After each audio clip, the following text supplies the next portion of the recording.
I didn't know Matthew that well. He's in my book, and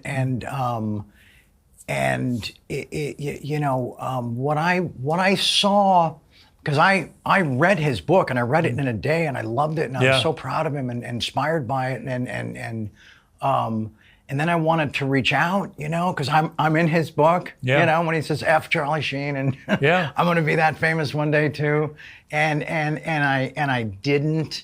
And I think he died like 3 weeks after I read the book, but do you wish you got through to him, when Charlie? He was I don't. Yeah, I don't know that I could have affected any part of what ultimately happened, right? But I could see when he was promoting it, and I could feel the sort of the prison that he put himself in.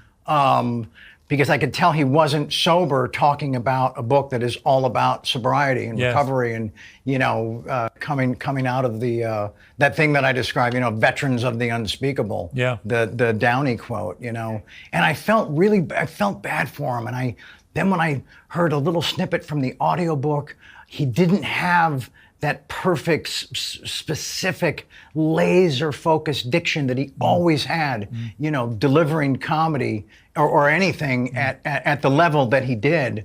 So I could hear a man who was, I could hear him handicapped, and I could see him on a couple of the shows, and I watched him on Bill Maher with the book, and I don't know if I'd agreed at the time that maybe I'd already agreed that I was gonna do mine, and I kind of had this weird moment with him through the television that if I wind up in that chair with Bill, with my own frickin' book, I'm not going to be anything but completely present and focused and in the moment and just, every shade of awesome. Which you were last week. I watched it. I watched it. Thank you.